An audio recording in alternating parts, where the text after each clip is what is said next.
On this episode of Gameball Kickoff, we're going to recap the forecast that happened in Week 13. In the second segment, after Arizona State upset Oregon, which one-loss team has a case to make the 14 playoff? And also, we'll give you the forecast of 4 games to look out for heading into Week 14 of the college football season. Stick around. We're almost to Thanksgiving, but one way to start your week, but right here on Gameball Kickoff, and it begins now.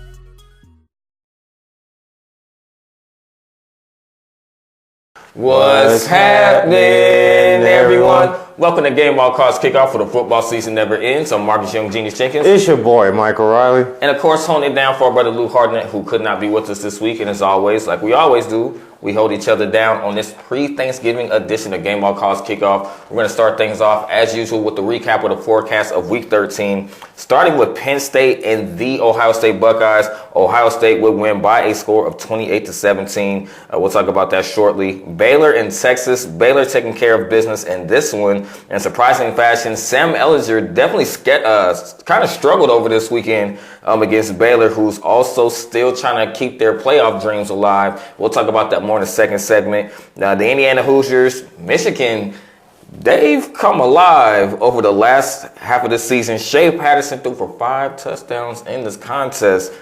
Decisive win over Indiana by a score of 39-14. I don't know what it was that woke them up. Like we talked about last week, could have been the rumors of Jim Harbaugh being in the hot seat. You know, a lot of things going into that, and they have clearly resurrected their season. And so with that being said, I mean, they have definitely come into their own, now 9-2 on the year. That's going to take us to the official upset of the weekend, and that is Arizona State upsetting Oregon by a score of 31-28. Mike, we got to chop it up about that one. How was Arizona State? And let's talk about the freshman quarterback as well. Justin Daniels would throw for 3 touchdowns in this game and 408 yards on this game as well. Oregon was actually leading late. 2 minutes and 8 seconds going into regulation. They would score a touchdown pass off of that as well. But how is Arizona State able to stay in this game and eventually come up with the upset? Well, Arizona State was aggressive. They were the attacker and led by a freshman quarterback who's beyond his years, Daniels. Just give credit what credit's due. He was able to see the weaknesses in Oregon's defense, is able to exploit it. Oregon never had any answer for Arizona State in a very hostile environment. And I think they overlooked the play of Arizona State because I don't know what Oregon was doing. They came back and rallied late, but in the first 3 halves of the game, you can't play pedestrian. You are trying to be in the conversation for the 14 playoff. And unfortunately, that happened for him. Offense, defense, special teams, it wasn't there. And Justin Herbert was making some ill-advised throws that was picked off. And I didn't understand what he was seeing or what type of coverage he was reading. But it was just thank you pick'ems for the defensive back. So it was a tough call for Oregon. But Arizona State was able to take advantage of it. Herm Edwards had them boys prepared. He's got this program going in the right direction. Give him one more year, they'll be in contention for it. And back-to-back bowl season as a second-year head coach. Kudos to him and getting his players ready. Well-deserved win overall. Arizona State came and took care of business. And they're also 6-5 on the year, so like you said, in bowl eligible territory indeed. Now we're going to back this one up. Ohio State and Penn State. Penn State scored all 17 of their points in the third quarter. How was Ohio State able to control this game outside the third quarter, but for the most part, they were basically in cruise control in this game? Well, I'll tell you the number one reason why. They got the best player in college football back, which was Chase Young. He was wrecking havoc, double teams, single matchups. It didn't even matter. This brother is all over the place, and he showed you the reason why he is potentially the number one pick in next year's draft. He was just all over it. I mean, scouts was everywhere. So it's going to be a crazy trading biddy war to get this dude in the draft, and whoever mock draft he falls to, and we got that coming up later on during the past future in the NFL. But he was just lights out. Offense looked like it was running away with this league, but they struggled a little bit. And Penn State was able to show some blueprint on how to stop Ohio State's offense. They was able to sack Justin Fields a few more times than normal. He wasn't running around like he normally does. Actually, Penn State, despite losing 28-17, did a pretty good job of neutralizing him. At one point, they was able to get some turnover, especially that critical fumble before going to that touchdown that could have extended the lead, but it was punched out outside the end zone. Touchback, Penn State's ball. So overall, it was a good play for Penn State, but Ohio State, that's what Ohio State does. And Ohio State has to clean it up because they're going in a very hostile environment against their rivals, and we'll talk about that here in a little while. And rivals, for those who don't know, that is the Michigan Wolverines, who are on a tear recently, like we talked about, made light work of the Indiana Hoosiers. And that's going to conclude the first segment. Coming up, after Arizona State upset the Oregon Ducks over the weekend, which one-loss team will likely make their case to be in the 4-team college football playoffs? Me and Mike will talk about that right here on Gameball College Kickoff. We'll be back in a moment.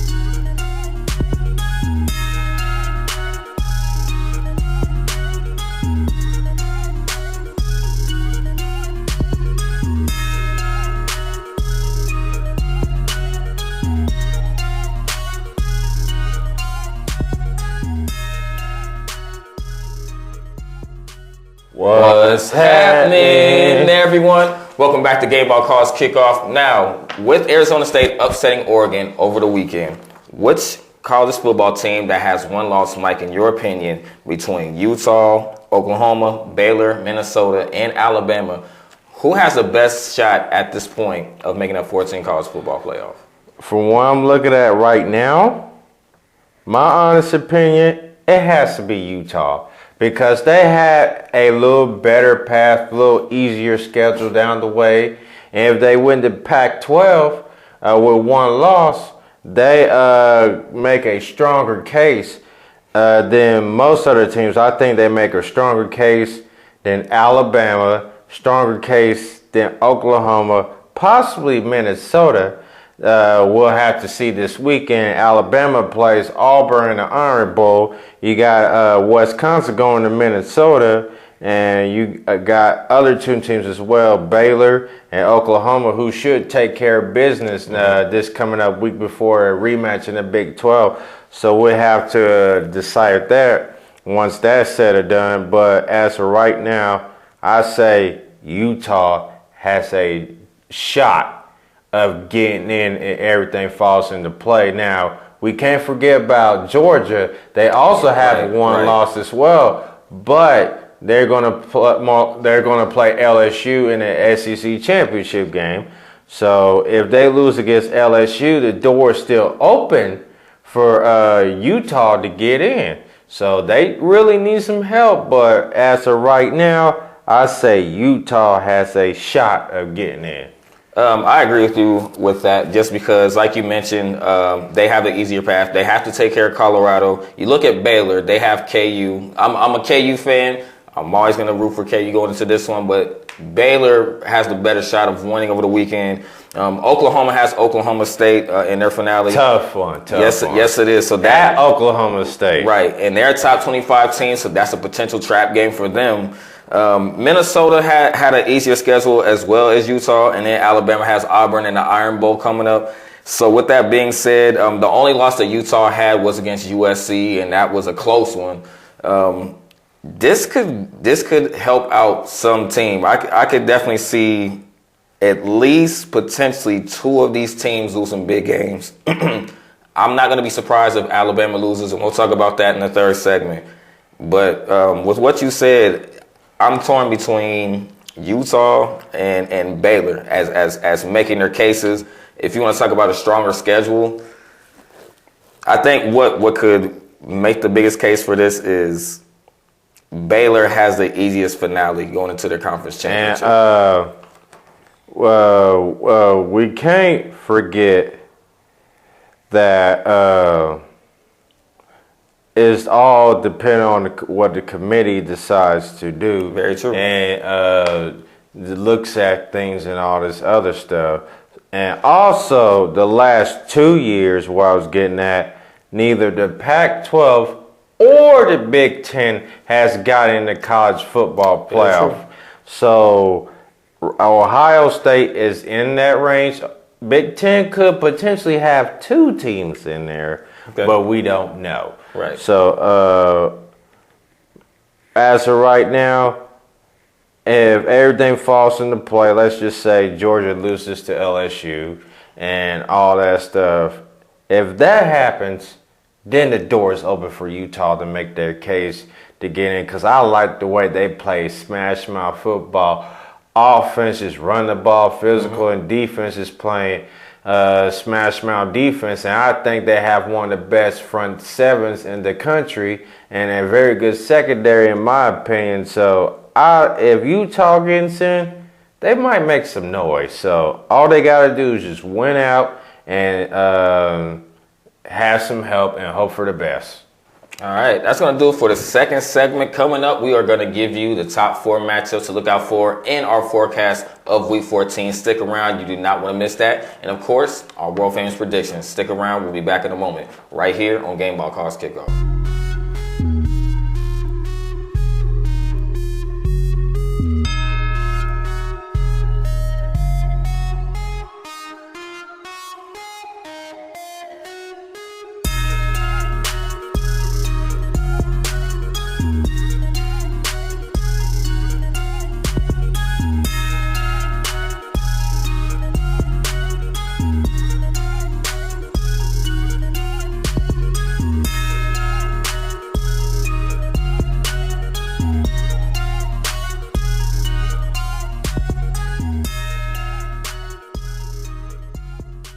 What's happening, everyone? Welcome back to Gameball Calls Kickoff, and it's time to give you our forecast heading into Week 14, starting with Virginia Tech and Virginia. Mike, tell us about this matchup. Well, the winner of this game is going to play Clemson in the ACC championship game.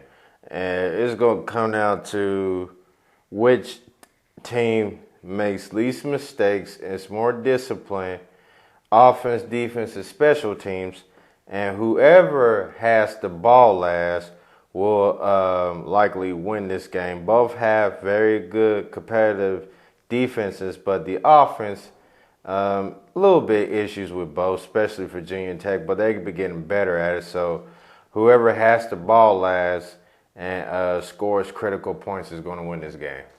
All right. Clemson, once again, awaits the winner of Virginia and Virginia Tech. That's going to take us to, this is definitely one that definitely makes a strong case for definitely one of the better matchups of the weekend. Ohio State, obviously a big win over Penn State, taking on the Michigan Wolverines and their manhandling of the Indiana Hoosiers over the weekend. Mike, what do you like about this matchup? Rivals clash. Could this be it for Jim Harbaugh to get his first win over Ohio State since taking over as Michigan's head coach? Or would the Ohio State train keep rolling by beat down their rivals? It's going to be an exciting game. Michigan at home, very hostile environment. It's going to be hyped up. Players don't like each other. Emotions is going to be erupted. There's going to be a little scuffle, little fights here and there. But it all comes down to discipline. Which team can be more disciplined? Can Michigan continue that train rolling of destroying opponents? How would they stop Ohio State's offense and Justin Fields? We'll take a page of what Penn State did part of the game. If Michigan could do that and they could score aggressively offensively and stop Chase Young from making plays defensively, they win at home. Ohio State, you have to be aggressive. You can't turn the ball over against a very talented defense. You can't have mistakes in defense. You must force 3 and outs and turnovers like you've been doing to win this game. And emotions on both sides has to be checked. You can't have stupid, dumb penalties that are going to cost you the game. All right, definitely this has to be one of the funner matchups. Shea Patterson taking on Justin Fields, two of the more exciting quarterbacks in college football. So this is definitely one I personally cannot wait to see. And speaking of matchups that I can't wait to see, it is officially the Iron Bowl, Alabama taking on Auburn. Mike, go ahead and break it down. It's gonna be kind of weird now watching Tula play in this game due to an injury that he suffered a few games back. But it's going to be a very tense rivalry. These two teams do not like each other. They have a lot of respect for each other, especially coaches. It's been a while since Auburn's beat Alabama, and this is the perfect time to catch a vulnerable Alabama team off guard to knock them out the playoff contentious. So, but can Bo Nixon step up as a freshman quarterback to get this win? Because this is a very big game. If he can do that, if he can eliminate turnovers and be consistent with the ball and just make good consistent plays in the passing game, and Auburn offensively just run the ball, chew time off the clock, they'll win this game. And for Alabama, you have to be aggressive. You can't be conservative, and you're gonna have to take chances. And defensively, you got to step up and stop Auburn's offense. And how does Alabama block one of the top best front sevens in the country? You gotta attack, do some hurry up offense a little bit, just to keep their hands on their heels. If Alabama does that, they'll escape with the win. All right, freshman star Bo Nix looking to crash the dreams of Alabama. This is going to be another fun one to watch. And we're going to take that to the Big Ten, Wisconsin and Minnesota. Minnesota still looking to try to punch their chances to a 14 playoff. Awaiting them is Wisconsin and a strong defense. Mike, what do you like about this matchup? Well, how does Minnesota stop Jonathan Taylor, who's been running wild all season long, back-to-back 200-yard games? I mean, this brother is on another level. And their offensive linemen ain't nothing but meat and potatoes. That's all I've been saying all season long. Wisconsin has meat, potatoes, offensive linemen, big boys who know how to get down and block like they ain't nothing. So if Minnesota can eliminate the running game and force Wisconsin in the passing game, which they're not very good at, Minnesota wins. But for Wisconsin defense, you're going to have to stop a very talented Minnesota offense. The secondary is going to have to step up against their receivers. You're going to have to force third down and long situations. If you can do that for us, third down and longs, create turnovers, run the ball efficiently, chew up the clock, Wisconsin win on the road. All right, Minnesota still looking to try to get that punch of chance into the playoff. And with that being said, Mike, it is time for the predictions part of the episode, starting with Virginia Tech. Who wins the rivalry? Luke has Virginia winning. I have Virginia Tech. It's just some reason that I think Virginia Tech will squeak this one out, get offensive set in the field goal range. So I'm going to take Virginia Tech to play Clemson. I'm going to say 38-21 Virginia Tech over Virginia. I like Virginia Tech as well. This is going to be close. That's one thing I will say. I think it's in a rivalry game is always close. Most definitely. And I think they will find a way. I'm going to say it's going to be off a last-second field goal. I'm going to say 24-21 with 3 minutes remaining in the game, and that'll be all she wrote. I like the Hokies. Ohio State and Michigan. Do the Wolverines keep rolling on? Luke, upset alert, Michigan over Ohio State. And I am jumping on that bandwagon, Michigan over Ohio State. Ever since that debacle in Wisconsin, the loss against Penn State, so disgusting. All these rumors about Jim Harbaugh's job on the hot seat, blah, blah, blah. And they just been rolling and never looking back, putting up points like it ain't nothing.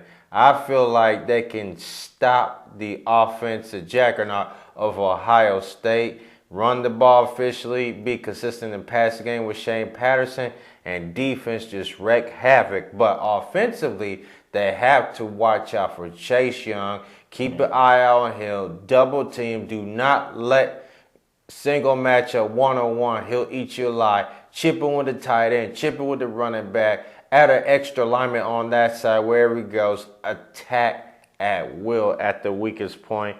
I say Michigan wins at home. Upset alert. Jim Harbaugh gets his first win over Ohio State instead of taking over. Excuse me, John, not Jim. I'm going to say the score of 37-21. Michigan gets it done at home. I'm riding that bandwagon as well. Whatever woke up Michigan is working, and they have been awake since. It's going to be a fun matchup between these two quarterbacks. I don't expect Shea Patterson to throw for another 5 touchdowns, but one thing, Ohio State cannot do what they did against Penn State. Let off the gas in the third quarter and allow Penn State to come back into this game. If they do anything remotely close to that, then it could potentially be a blowout for them. I don't think that's going to happen, but I like how Michigan has been playing as of late. Give me 28-17. I like Michigan in this one. Iron Bowl, who you got? Does Alabama punch the chances to the playoffs? No, I say it stops. Auburn wins at home. Ever since Tula went down, I just don't trust that offense. And the quarterback I haven't really seen yet, Matt Jones, that is playing. So I'm going to say Auburn wins a close one. 24-21, Auburn ends Alabama's playoff dreams and shatters it. And Luke picks Auburn to win. The only thing that I have that would give Alabama a chance, there's a part of me that says Nick Saban is going to be scratching his head for a very long time. The only thing that they do have on their side, though, Mike, is that they have a freshman quarterback. They have someone that doesn't have experience in games like this yet, facing an Alabama-type defense. He hasn't seen a defense like this as of yet. What type of quarterback will he see? Will he be exposed as a freshman? That's the thing that I wanted to know. I think that Alabama defense is going to put a lot of pressure on Bo Nix. I'm just saying this, he's a great quarterback, but it's also he's a freshman, and he's never been on this magnitude of a stage yet. I'm going to go with Alabama. I don't expect them to win the national championship. I wouldn't be surprised even if they win this game, if they still don't go to the 14 playoff. But I would say they will do just enough to win this game just because they're going to be going off of emotion. They know that their leader is not on that field, so they're going to do everything that they can, and it's Nick Saban. So with that being said, give me a score of 35-21. I like Alabama in this game. Wisconsin and Minnesota. Does Minnesota keep its case alive for the 14 playoff? Luke has picked Wisconsin to win. I'm picking the Minnesota Magic to continue. After that loss, I think they found themselves and reinvent themselves a little bit. And they played much better getting their quarterback back. So I'm going to say Minnesota beats Wisconsin. I'm going to say 31-20, Minnesota gets it done at home. Tough, because I'm gonna ride that bandwagon. I'm gonna say Minnesota. They keep their hopes alive because this would be that win that would make that case. Give me a score of. I don't think it's gonna be a high scoring game. I say 28-21. Give me the Minnesota Gophers. And before we conclude this podcast, being that it is almost Thanksgiving, Mike, is there something that you're thankful for in 2019? Well, still alive, still breathing, family, friends, those that support since day one, and everybody, the sports community, everybody, the fitness community and all that. I just want to give thanks to the people that supported us and all that, family, friends, and support the troops, even though they couldn't be back home on these holidays because they're defending our country. So thank you to the U.S. vets, men and women who out there serving our country. What about you? Well, I'm thankful that this is the third season that I get to do this with two of my brothers. So definitely want to say I'm thankful for that. Always friends and family as well. I'm thankful for my son, Josiah, to complete a very successful football season, being alive as well. Man, I could go on and on, but just, I don't know. I'm just thankful just every day I'm here. Thankful for all of you out there as well. So I definitely echo what you said right there. Just thankful for my family, thankful for my kids. My daughter's birthday is coming up as well, so definitely happy early birthday to my daughter. Blessing. That's all I can really say on that one. But with that being said, social media, you can find me on Facebook, Marcus Jovel ENT Jenkins, Snapchat, Twitter, Instagram as well, at Jovel ENT. That's Jovel_entertainment. Social media, Facebook, Twitter, Instagram, Gmail, YouTube. You can follow all that on the right side of me. That'll be the left side of you, vice versa. Doesn't matter. And get your gear on our clothing line website at gameballshop.ecwid.com. That's gameballshop.ecwid.com. And be on the lookout for our official website coming soon. And you can't forget our other brother who can be here. You can follow Luke Harnett, Facebook, Instagram as Luke Harnett, and on Twitter as Luke Harnett2. I'm Marcus Young Genius Jenkins. It's your boy, Michael Riley. And I want to wish everybody once again a happy Thanksgiving. And always, where you can find your football or your NFL football fix, stick around for Gameball, NFL End Zone coming right at you.